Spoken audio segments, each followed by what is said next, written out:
Shalom saudara semua yang kasih Tuhan Yesus Kristus. Pada hari ini kita tetap ibadah online karena kita masih berada dalam PPKM level 4 di mana kita tidak boleh beribadah di dalam gedung, ya, beribadah bersama-sama, ya. Sebelum kita beribadah maka kita harus tetap semangat, ya, tetap percaya Yesus, tetap beribadah tidak hanya di gedung saja tapi di rumah. Kamar kita berdoa, memuji, menyembah Tuhan. Pada hari ini saya akan sampaikan tema khotbah saya dengan judul What is your motivation in worshiping God? Ya. Apa motivasi kita di dalam beribadah kepada Tuhan? Ya, what is your motivation in worshiping God? Sebelum saya membahas tentang motivasi dalam beribadah, saya terlebih dulu akan membahas tentang ibadah dan bagaimana umat Tuhan menyikapi ibadah di saat-saat seperti ini, di masa-masa sukar ini. Kita telah menerima keselamatan dari Tuhan Yesus Kristus, ya, melalui kayu salib. Yesus mau menderita bagi kita, mati bagi kita, supaya kita tidak binasa dan selamat dan masuk ke surga kelak. Dan kita yang percaya pasti kita akan diberkati, ya, diselamatkan dan kita tidak binasa. Yesus menanggung segala penderitaan kita, dosa-dosa ditanggung semua. Tetapi kadang-kadang kita tidak mau berterima kasih kepada Tuhan melalui ibadah. Kita sudah diselamatkan, Yesus mati bagi kita, berkorban untuk kita, memberkati kita. Tetapi kita tidak mau beribadah sama sekali. Bahkan ibadah pun kita malas-malasan. Atau kita ibadah sebagai tradisi, ya, sebagai tempat untuk mencari keuntungan. Maka hari ini saya akan menyampaikan firman Tuhan dengan motivasi kita dalam beribadah. Banyak orang berkata, Pak, PPKM kan kita nggak boleh beribadah. Kita pakai PPKM level 4 ini untuk beralasan tidak beribadah. Saudara, orang beribadah tidak hanya di dalam gedung gereja. Dimanapun kita berada, kita bisa beribadah. Kalau kita beralasan, oh PPKM, kita nggak bisa beribadah. Jenis orang seperti ini adalah orang yang memang dari dulu tidak suka beribadah. Karena ibadah hanya bergantung pada tempat. Kalau nggak ada gereja, top dia nggak mau beribadah. Kan kita masih bisa melalui online. Ya, tapi kenyataannya banyak jemaat tidak ikut ibadah secara online. Mungkin hanya rata-rata sekitar 30 jemaat aja yang mengikuti ibadah online. Yang 70 itu tidak mau semua. Artinya 70% jemaat Tuhan hanya mau beribadah jika di dalam gedung. Semakin hari, semakin orang tidak mau beribadah, saudara. Dan semakin banyak orang menjadi jahat. Karena ini sangat mengerikan. Mari kita baca ayat pembukaan, saudara. 2 Timotius 3 ayat 1-5. Ketahuilah bahwa pada hari-hari terakhir akan datang masa yang sukar. Manusia akan mencintai dirinya sendiri dan menjadi hamba uang. Zaman sekarang sudah banyak hamba uang, bukan hamba Tuhan lagi. Mereka akan membual dan menyombongkan diri. Banyak orang yang berbohong, ya, sombong, ya, membanggakan diri. Mereka akan menjadi pemfitnah. Mereka akan berontak terhadap orang tua. Ya, zaman sekarang banyak orang berontak, memfitnah, menyerang, ya, dan tidak tahu berterima kasih, tidak memedulikan agama. Banyak orang tidak tahu berterima kasih, ditolong nggak terima kasih. Dan yang paling parah adalah orang sudah tidak lagi memperdulikan agama. Orang tidak mau lagi ibadah. Ayat 3, tidak tahu mengasihi, tidak mau berdamai, suka menjelekkan orang, tidak dapat mengekang diri, garang, tidak suka yang baik. Suka berkhianat, tidak berpikir panjang, berlagak tahu. Lebih menuruti hawa nafsu daripada menuruti Allah. Secara lahiriah mereka menjalankan ibadah mereka. Tetapi pada hakikatnya mereka memungkiri kekuatannya. Jauhilah mereka itu. Jadi zaman sekarang, saudara, orang sudah tidak peduli ibadah. Akhirnya orang menjadi jahat karena tidak ada firman Tuhan dalam hidup mereka. Banyak orang sombong, membual, memberontak, menyerang, tidak mengasihi. Tidak mau berdamai, menjelekkan orang lain, berkhianat. Saudara, inilah tipe-tipe orang zaman sekarang. Di hari-hari terakhir, inilah hari-hari terakhir. Secara lahiriah mereka menjalankan ibadah mereka, tetapi pada hakikatnya mereka memungkiri kekuatannya. Jauhilah mereka itu. Kita harus menjauhi orang-orang seperti ini. Jangan bergaul, jangan dekat, jangan ngobrol dengan orang-orang akhir zaman seperti ini, saudara. Ini betul-betul bahaya. Karena iman kita bisa digoyahkan. Keyakinan kita pada Tuhan digoyahkan. Bahkan kita akan menjadi seperti mereka. Tidak peduli ibadah. Ibadah, saudara, sangat penting. Hari-hari terakhir ini, hari-hari yang susah, yang sulit, saudara. Kita harus benar-benar lebih banyak lagi beribadah, sungguh-sungguh lagi. Tetapi kenyataannya karena COVID-19 ini banyak orang malah justru menjauhi gereja, menjauhi ibadah. Ibadah di gereja dilarang, tapi kita bisa ibadah di rumah. Ibadah sangat berguna, saudara-saudara. Sangat besar kuasanya. Kita sungguh-sungguh beribadah. 1 Timotius 4 ayat 8 sampai 9. Latihan badani terbatas gunanya, tetapi ibadah itu berguna dalam segala hal. Karena mengandung janji. Ibadah berguna dalam segala hal. Karena mengandung janji. Janji siapa? Janji Tuhan Yesus Kristus sendiri. Baik untuk hidup ini maupun untuk hidup yang akan datang. Jadi ibadah sangat berguna karena ada janji-janji Tuhan. Untuk hidup ini, saat ini maupun untuk hidup yang akan datang di kekekalan. Perkataan ini benar dan patut diterima sepenuhnya. Jadi kalau kita ibadah sungguh-sungguh banyak manfaatnya. Banyak orang ke gereja tidak mencari Tuhan, tidak sungguh-sungguh, tidak memuji, tidak menyembah. Tapi mereka ke gereja memiliki banyak motivasi. Bukan mencari Tuhan, tapi memiliki motivasi untuk kepentingan sendiri. Maka pada hari ini, saudara, saya menyampaikan firman Tuhan dengan judul What is your motivation in worshiping God? Apa motivasi saudara selama ini di dalam beribadah? Kalau kita motivasi yang salah, ibadah kita sia-sia. Kita tidak mengalami kuasa atau kekuatan ibadah sendiri, saudara. Kita kalau selama ini ibadah hanya mempunyai motivasi yang lain bukan kepada Tuhan, maka ibadah kita pulang gereja tidak dapat apa-apa. Ibadah kita akan sia-sia. Padahal ibadah itu mengandung janji Tuhan untuk kita. Khususnya di saat-saat pandemi COVID-19 ini. Kita harus rajin beribadah. Bahkan PPKM. Emang ibadahnya di gereja, di rumah. Bukan kita buat alasan PPKM gak beribadah Tuhan. Saudara, di zaman sekarang di gereja ada banyak tipe jemaat. Pada hari kita bahas ada 5 tipe jemaat yang ada di gereja. Lah kita termasuk tipe yang mana di dalam gereja ini, saudara? Kita buka ayatnya, Yohanes 6 ayat 2. Orang banyak berbondong-bondong mengikuti dia karena mereka melihat mujizat penyembuhan yang diadakannya terhadap orang-orang sakit. Ini adalah tipe pengagum, jemaat tipe pengagum atau penonton. Mereka masuk kelompok hanya menonton, melihat, menyaksikan Yesus membuat banyak mujizat.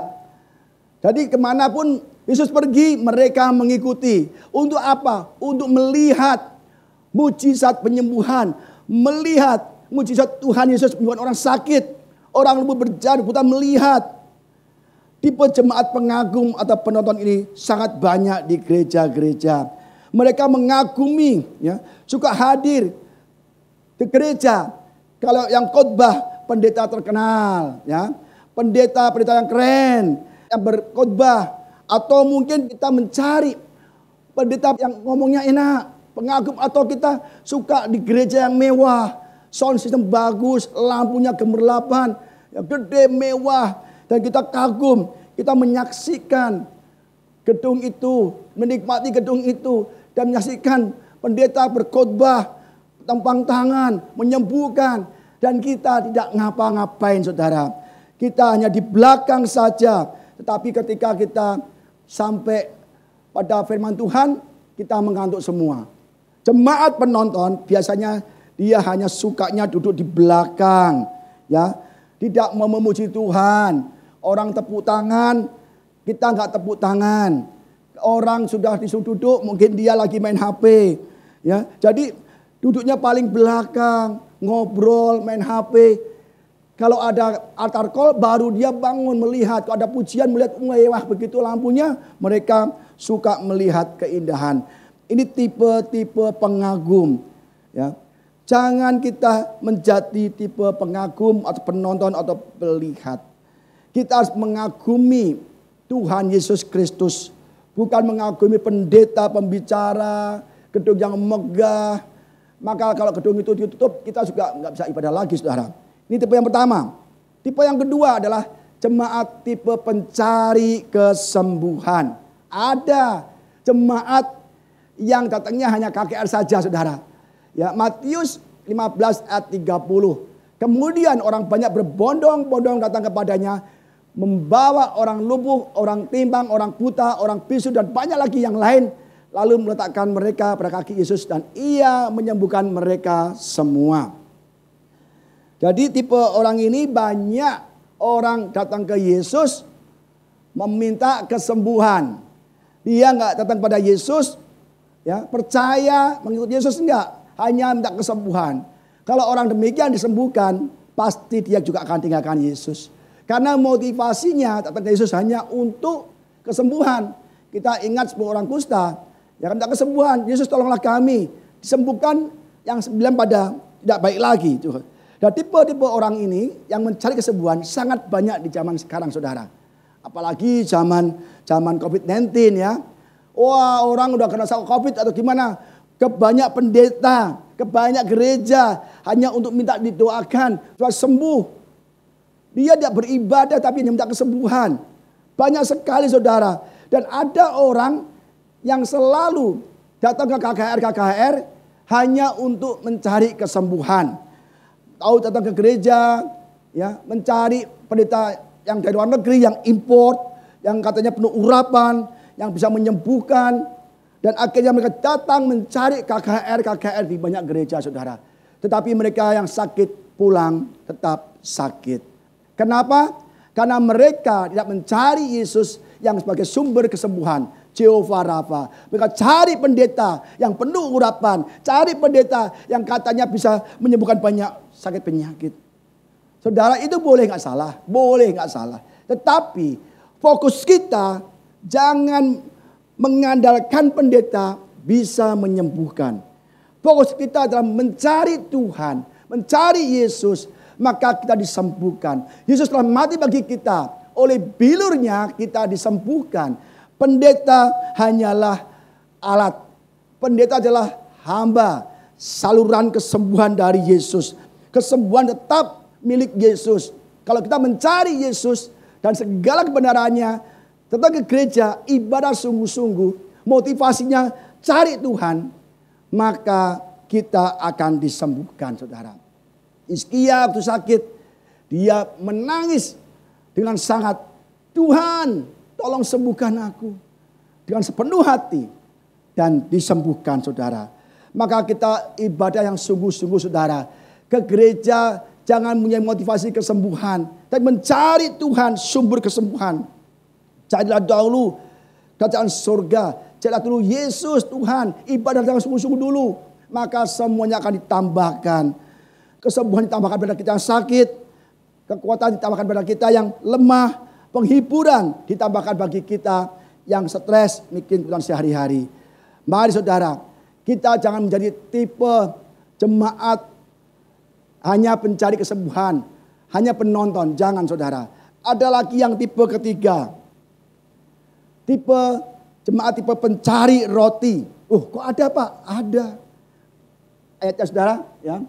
Yesus menjawab mereka, aku berkata kepadamu, ya, sesungguhnya kamu mencari aku bukan karena kamu telah melihat tanda-tanda, melainkan karena kamu telah makan roti itu dan kamu kenyang.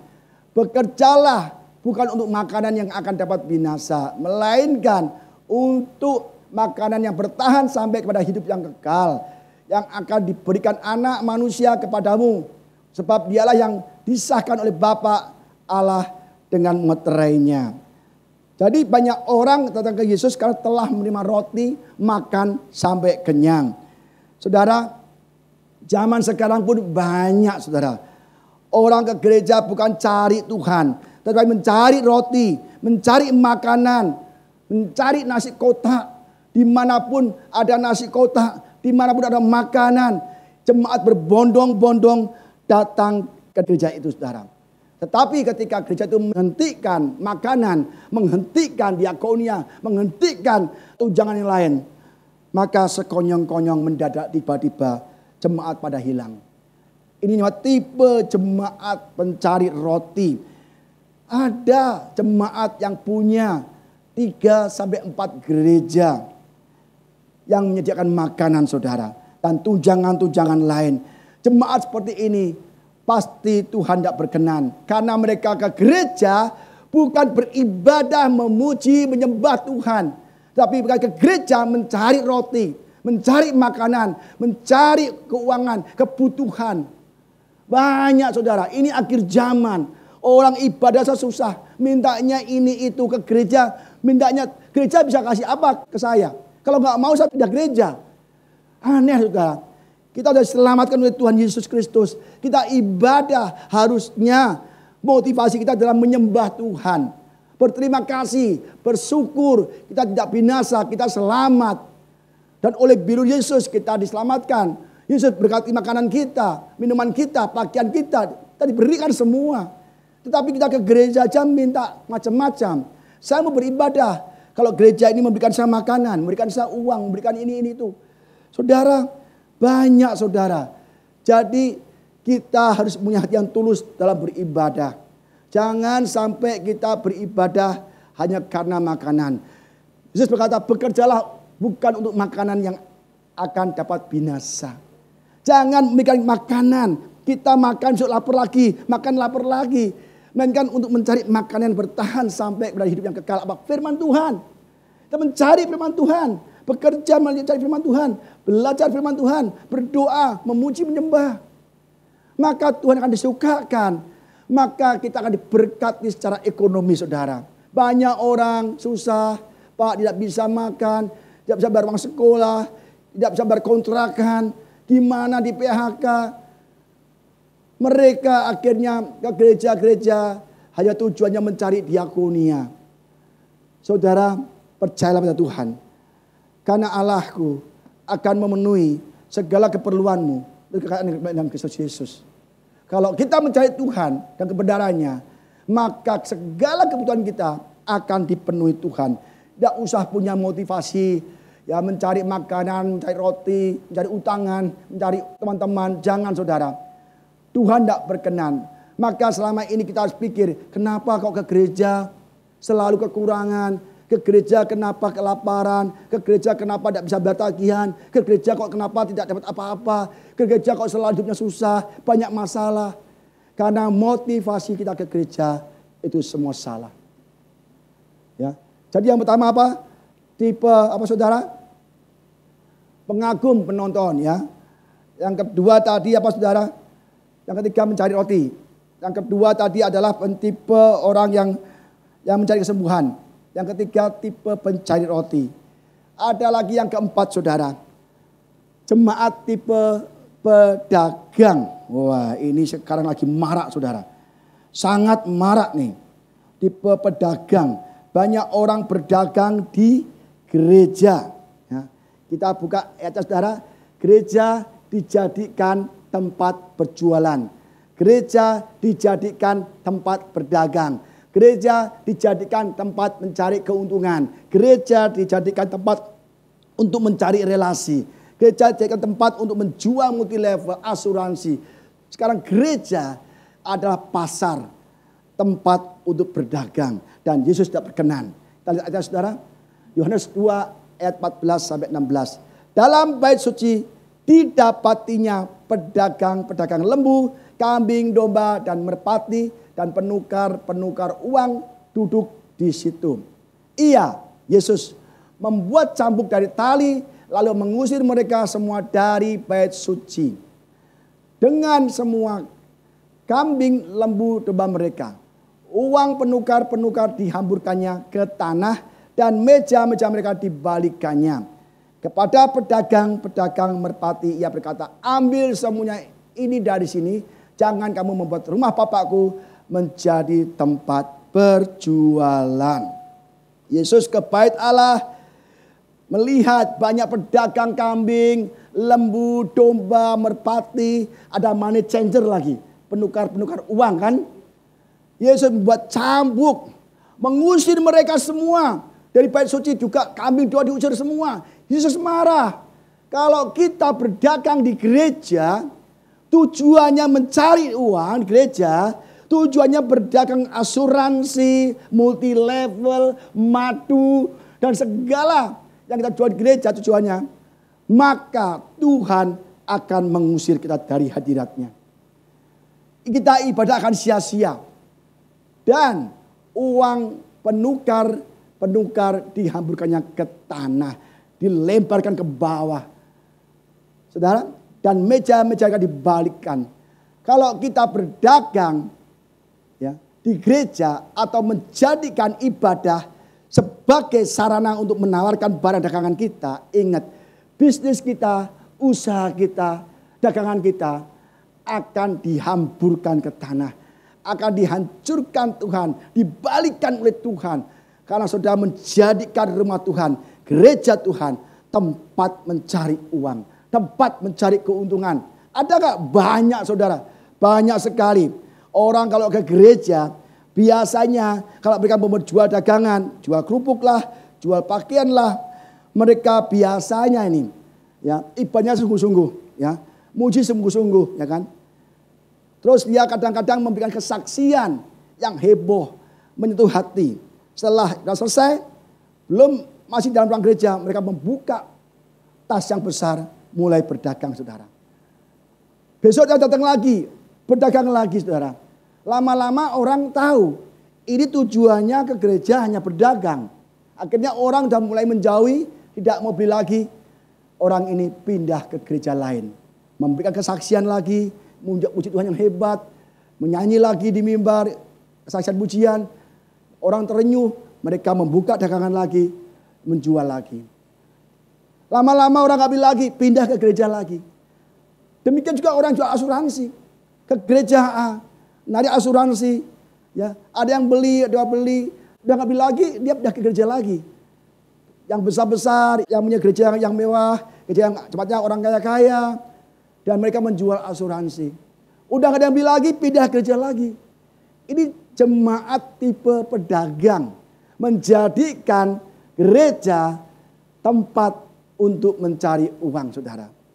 Saya percaya orang demikian, ingat nih, siapapun saudara yang berdagang di gereja, menjadikan gereja tempat mencari uang, bisnis saudara, usaha saudara tidak diberkati. Karena Yesus akan memporak-porandakan, membalikkan meja dagangan dan menghamburkan usaha saudara di tanah. Jadi saudara tidak akan pernah berhasil hidupnya karena menggunakan rumah Tuhan bukan sebagai rumah untuk menyembah, beribadah dan berdoa. Menjadikan rumah Tuhan, menjadikan rumah untuk berdagang dan berjualan. Bertobat saudara semua. Banyak saudara, banyak sekali. Jemaat tipe ini pasti berkeliling gereja. If you follow Jesus, the blessing will follow you. Kita mencari Yesus, mengikut Yesus, beribadah pada Yesus, maka berkat akan mengikuti kita. Amin saudara. Saudara yang mengikuti ibadah ini bertobat. Yang ke gereja masih berdagang, mencari keuntungan, keuangan, maka saudara bertobat. Tidak akan pernah berhasil saudara. Bahkan rumah Tuhan saudara nista. Rumah Tuhan saudara hina. Dan akhirnya usaha saudara tidak akan pernah berhasil. Berpeluh-peluh mencari keuntungan, tetapi percuma saudara. Karena berkat Tuhanlah yang menjadikan kita kaya. Susah payah tidak menambahnya. Berkat dari Tuhan. Cari Tuhan dulu. Ibadah sungguh-sungguh dulu. Tidak punya motivasi apapun. Maka lumbung kita akan dipenuhkan Tuhan. Usaha kita diberkati Tuhan. Tanpa mencari klien. Klien mencari kita. Tanpa mencari customer. Customer mencari kita. Karena Tuhan yang mendatangkannya. Amin saudara. Ya, kita harus benar-benar ibadah sungguh-sungguh ya. Follow Jesus, so the blessing will follow you. Ya, maka kita harus benar-benar mau belajar, jangan cari uang. Ingat-ingatnya Matius 6 ayat 24, tak seorang pun dapat mengabdi pada Tuhan. Karena jika demikian ia akan membenci yang seorang dan mengasihi yang lain. Atau ia akan setia kepada yang seorang dan tidak mengindahkan yang lain. Kamu tidak dapat mengabdi kepada Allah dan Mammon. Ingat, kita sebagai anak Tuhan yang telah ditebus dosa-dosa kita, diberi keselamatan, kita sewajibnya, seharusnya kita harus cinta Tuhan, mengasihi Tuhan dari segalanya. Kalau kita berdagang di gereja, artinya kita lebih cinta Mammon, cinta uang daripada cinta Tuhan. Maka hidup kita selalu timbul kejahatan-kejahatan. Karena akar dari kejahatan adalah cinta uang. Amin saudara. Tipe yang kelima, yang terakhir, ini tipe yang Tuhan kehendaki. Jemaat tipe murid Yesus. Ya. Kita harus belajar menjadi jemaat tipe murid Yesus. Apa artinya saudara? Lukas 9 ayat 23 katanya kepada mereka semua. Kata Yesus, setiap orang yang mau mengikut aku, ia harus menyangkal dirinya, memikul salibnya setiap hari dan mengikut aku. Menyangkal diri artinya kita tidak mementingkan diri kita, tidak melakukan apa jadi keinginan daging kita, diri kita, tetapi kita mementingkan melakukan apa yang menjadi keinginan Tuhan. Contoh kalau kita beribadah, ya kan, kita pelayanan, kita disakiti teman kita, digesek, difitnah, ya, mungkin kita diserang. Kita tidak boleh sakit hati. Karena kita harus menyangkal diri kita. Kita tidak usah pikirkan siapa kita. Sebab di mata Tuhan kita semua sama derajatnya. Jadi kalau kita terima kritikan, teguran dari teman kita, dari gembala, saudara tidak boleh marah, tidak boleh cemberut, tidak boleh berontak, tetapi kita terima. Jangan pikir kita pandai, hebat, ya pelayanan, main musik kita hebat. Kita harus menyangkal diri, saudara. Jadi kita mementingkan pekerjaan Tuhan, mementingkan ibadah secara bersama-sama. Lupakanlah diri kita siapa. Apa kata pintar, pandai, kaya, terpandang di gereja, lupakan semua. Sangkal diri kita dan kita mengutamakan kepentingan Tuhan Yesus, kepentingan ibadah. Ya. Memikul salib. Apa artinya saudara? Zaman dulu kalau orang penjahat yang besar, ya, melakukan kriminal yang berat, dia dihukum salib. Sebelum dia disalib, dia memikul salibnya ke bukit, ya kan, sampai dia nggak kuat dan dipermalukan banyak orang. Supaya semua orang tahu bahwa dia adalah orang yang bersalah. Artinya memikul segala penderitaan. Ya, dipermalukan, ditolak, disakiti, bahkan diserang orang banyak. Itu memikul salib. Berkorban waktu, tenaga, uang kita untuk kepentingan pekerjaan Tuhan. Banyak orang kasih waktu, kasih tenaga, persembahan mereka tidak mau memberikan untuk pekerjaan Tuhan. Padahal Tuhan menghargai setiap jemaat yang memberikan persembahan. Tapi dia nggak mau, apalagi persepuluhan. Pak, itu perjanjian lama. Biasanya begitu menghindarnya saudara. Saudara, kita tidak usah mengikut perjanjian lama atau apapun. Memberi untuk Tuhan itu adalah bahwa hati kita bersyukur. Semua berkat dari Tuhan. Jangan pakai ayat untuk menghindarlah. Pak, itu kan perjanjian lama Pak, PL, PP gak ada persembahan perpuluhan Pak. Ada saudara. Yesus memperhatikan persembahan kita. Menghargai orang yang memberikan uangnya untuk pekerjaan Tuhan. Minggu lalu kita khotbah mengenai perwira yang memberikan pembangunan rumah Tuhan. Tuhan senang tolong hambanya. Dan dia orang asing, orang Romawi. Tuhan selalu memperhatikan apa yang kita berikan untuk gereja. Baik tenaga, waktu, keuangan kita saudara. Jadi jangan menghindar saudara ya. Kita dalam hal memberi tenaga, waktu dan keuangan dan pengorbanan harga diri. Kita harus belajar dari Rasul Paulus saudara. Rasul hebat sekali saudara. Kita lihat ya ayatnya. Filipi 3 ayat 7 sampai 8. Tetapi apa yang dahulu merupakan keuntungan bagiku, sekarang kuanggap rugi karena Kristus. Malahan segala sesuatu kuanggap rugi karena pengenalan akan Kristus Yesus Tuhanku. Lebih mulia daripada semuanya. Oleh karena dialah aku telah melepaskan semuanya itu. Dan menganggapnya sampah supaya aku memperoleh Kristus.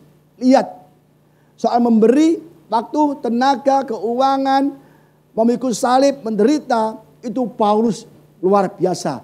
Dia namanya dulu Saulus. Dia ahli Taurat, belajar dari Gamaliel. Hebat, pintar, terpandang, punya jabatan. Bahkan oleh surat kuasa, Paulus bisa menganiaya umat Tuhan, pengikut Yesus. Dimasukkan dalam penjara, dikejar-kejar, menutup gereja, membakar gereja. Itu Saulus dulu. Tetapi ketika Paulus ini ketemu Yesus, ada perjumpaan dengan Yesus di jalan menuju Damsyik, langsung semua yang dulu menjadi kebanggaan, titelnya sebagai ahli Taurat, titelnya sebagai orang terpandang, gelarnya sebagai orang yang terhormat, gelarnya sebagai orang kaya, itu semua dianggap kerugian. Itu semua dianggap sampah. Sampah adalah barang yang tidak berguna, harus disingkirkan karena dia berjumpa dengan Kristus.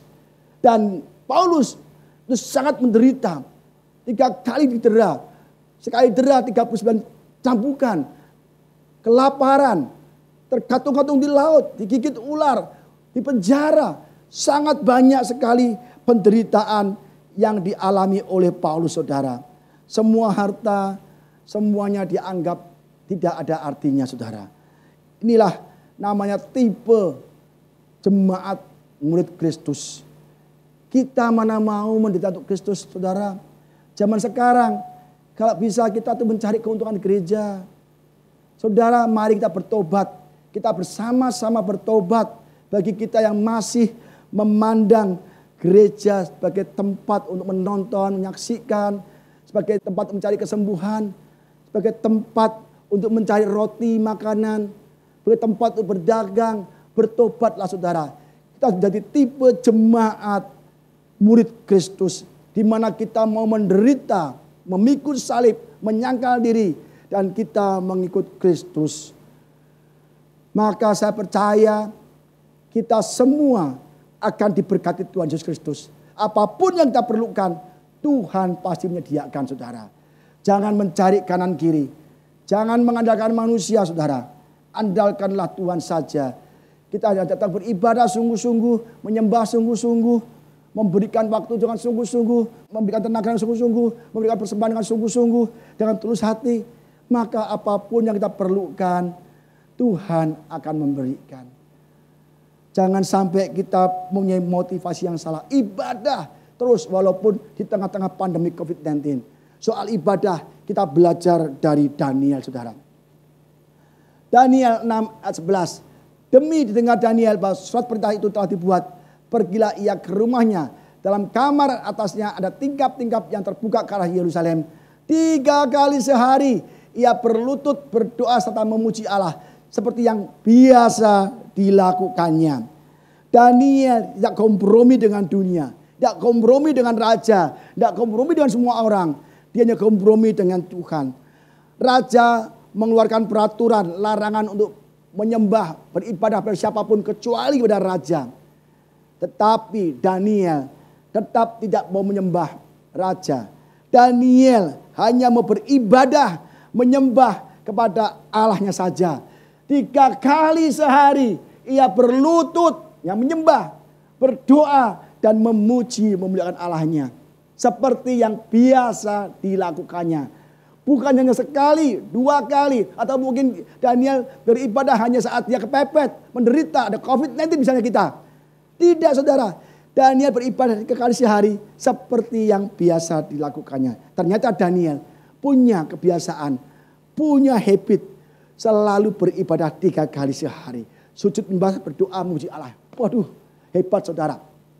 Ketika dia dimasukkan ke gua singa itu gak dikasih makan berapa hari, supaya lapar. Apa yang terjadi? Semalam suntuk Daniel tidak dijamah oleh singa-singa lapar. Daniel mungkin ngobrol-ngobrol dengan singanya, tepuk-tepuk punggung singanya, tepuk-tepuk kepala singanya, singa yang baik, aduh kamu baik sekali loh, ya kan? Karena apa?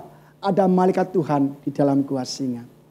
Kalau kita mau beribadah setiap hari, oke lah nggak usah 3 kali sehari, 2 kali sehari atau 1 kali sehari, ibadah kepada Tuhan, baca Alkitab, ya, memuji, menyembah, berdoa, maka di tengah-tengah COVID-19 yang panjang ini, saudara akan dipelihara oleh Tuhan. Tuhan sediakan makanan, disediakan penghasilan, disediakan segala kebutuhan kita, saudara. Tetapi di tengah-tengah COVID-19 ini, kita justru sibuk ke sana kemari, ke teman kita menjual makanan, ke teman kita menjual madu, ke teman kita menjual asuransi, ke teman kita menjual ini itu. Saudara, daripada saudara menghabiskan banyak waktu seharian gak dapat apa-apa, habiskanlah waktu saudara di rumah beribadah kepada Tuhan. Saya percaya Tuhan akan datangkan berkat-berkat. Saya sangat percaya sekali dan saya mengalami banyak mujizat dari Tuhan ketika saya menyembah, memuji Tuhan setiap hari. Saudara, mari kita belajar dari Daniel. Tetapi yang orang jahat, yang dia mau membunuh Daniel supaya dia naik pangkat, ketahuanlah dia menghasut. Yang menghasut Daniel beserta keluarga anaknya dimasukkan ke gua singa. Belum sampai dasar gua singa, sudah diterkam oleh singa, dimakan semua, mati. Bahkan Daniel dimasukkan semalaman, Daniel tidak diapa-apakan singa. Tapi yang menghasut banyak orang sekeluarga dimasukkan ke gua singa, langsung disambut dengan singa ini. Jadi saudara, artinya apa? Kalau kita beribadah sungguh-sungguh setiap hari, tidak hanya di gereja, tidak hanya minggu saja, tapi tiap hari beribadah kepada Tuhan dengan motivasi, berlutut menyembah Tuhan, memuji Tuhan, berdoa, maka Tuhan akan kirim pertolongan. Tuhan akan kirim malaikatnya untuk menolong kita, menyediakan makanan bagi kita, saudara. Janganlah andalkan manusia. Janganlah andalkan teman-teman kita, tapi andalkan Tuhan. Mungkin selama ini kita ke gereja hanya sebagai pengagum atau penonton saja. Tidak mau terlibat dalam gereja. Mari mulai hari ini gereja buka, nanti kita buru-buru ambil bagian dalam pelayanan. Jangan sampai kita ditawari pelayanan, enggak aku malu, aku nggak bisa ngomong di mimbar. Siapa suruh kamu ngomong di mimbar? Nggak bisa musik loh. Siapa suruh kamu main musik? Kamu bisanya apa? Saya nggak bisa ngomong Pak. Ya udah kamu jadi itu aja, asar. Aku udah mau asar Pak. Ya udah kamu cari jemaat, cari apa jiwa-jiwa baru. Kan bisa. Kita harus mengambil bagian dalam pekerjaan Tuhan. Senangkanlah Tuhan, bekerja di rumah Tuhan. Atau mungkin selama ini kita adalah jemaat yang hobinya mencari kesembuhan. Saudara, jangan datang ke gereja mencari kesembuhan. Mari bertobat, cari Yesus saja. Karena Yesus sumber kesembuhan. Oleh bilurnya kita disembuhkan. Pendeta hanyalah alat, sarana yang Tuhan pakai untuk menyembuhkan saudara. Kalau misalnya saudara mencari pendeta saja, saudara akan kecewa. Karena kesembuhan milik Tuhan dan berasal dari Tuhan. Ya, jangan ke gereja tujuannya mencari kesembuhan. Biarlah Tuhan yang menyembuhkan saudara. Amin saudara. Maka banyak orang ke gereja ditumpang tangan oleh banyak pendeta, diuyang-uyang kepalanya. Tidak sembuh karena dia tujuannya mencari kesembuhan. Atau mungkin selama ini kita adalah jemaat yang mencari roti, kebutuhan hidup sehari-hari. Kita harus bertobat saudara. Kita harus mencari Tuhan. Maka roti kita akan diberikan. Kebutuhan kita akan disuplai oleh Tuhan. Apapun yang kita butuhkan, perlukan, Tuhan akan memberikan. Janganlah mempunyai motivasi mencari makanan, mencari nasi kotak, mencari diakonia, mencari utangan di gereja. Saudara, Tuhan tidak berkenan. Ke gereja, motivasi kita harus mencari Tuhan. Maka semua yang kita perlukan akan ditambahkan. Mungkin selama ini kita menjadikan tempat ibadah sebagai tempat mencari keuntungan pribadi. Saudara, bertobat. Mulai hari ini, kalau kita ibadah di gereja nanti, jangan membawa dagangan. Jangan bawa tas yang besar, isinya roti lah, nasi bungkus lah, segala kerupuk lah. Jangan saudara, jangan. Itu kita menjadikan rumah Tuhan tempat untuk berjualan, sarang penyamun. Maka usaha kita tidak akan pernah maju. Karena Tuhan memporak-porandakan usaha kita. Jangan sampai Tuhan membalikkan meja dagangan kita. Jangan sampai Tuhan membalikkan meja usaha kita. Maka kita akan menderita saudara. Tapi muliakanlah Tuhan melalui usaha kita. Dengan apa? Berdoa sungguh-sungguh. Maka Tuhan akan datangkan klien pada saudara. Membeli asuransi, membeli kaos, membeli madu pada saudara. Percayalah, berkat dari Tuhan. Bukan di rumah Tuhan untuk mencari berkat. Amin saudara. Maka kita menjadi murid Yesus. Seperti Paulus, seperti Daniel. Penutup saudara, milikilah motivasi yang benar dalam ibadah dan melayani Tuhan. Pertama, memiliki hati yang mau mengasihi Tuhan Yesus dengan sungguh-sungguh. Yang kedua, memiliki hati yang mau taat dan setia kepada Yesus. Khususnya di tengah-tengah pandemi COVID-19. Jadi uji bahwa kita mau taat, setia, beribadah, mengasihi Yesus. Inilah ujian bagi kita. Saat ini Tuhan pakai COVID-19 ini untuk menguji ketaatan kita, kesetiaan kita kepada Tuhan. Apakah mau ibadah sungguh-sungguh apa tidak? Karena Tuhan sudah menyediakan berkat di balik ibadah itu saudara. Memiliki hati yang mau berkorban untuk Yesus. Nah ini ujian bagi kita juga. Mau nggak seperti Paulus bekerja, bikin tenda, menyewakan tenda untuk membiayai pelayanan sendiri? Mau nggak kita berkorban untuk Tuhan? Berkorban untuk pekerjaan Tuhan. Yang ada kita malas baliknya mencari keuntungan. Jangan saudara. Mulai hari ini memiliki hati yang mau berkorban untuk Yesus. Waktu, tenaga, keuangan kita untuk pekerjaan Tuhan melalui gereja Tuhan. Di mana saudara beribadah. Saudara menjadi berkat bagi gereja saudara. Menjadi berkat di mana saudara beribadah. Jangan sampai kita beribadah di gereja tetapi kita tidak berkati gereja kita sendiri. Malah kita memberi kesana kemari yang gak jelas. Berilah pada gereja saudara masing-masing.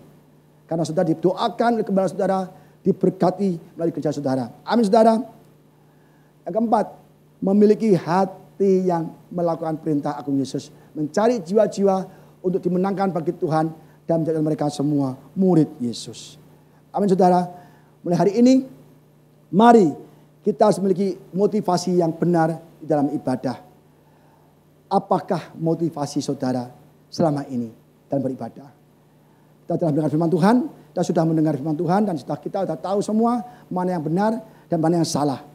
Lakukan yang benar dan tinggalkan yang salah. Maka saudara beribadah tidak akan pernah sia-sia.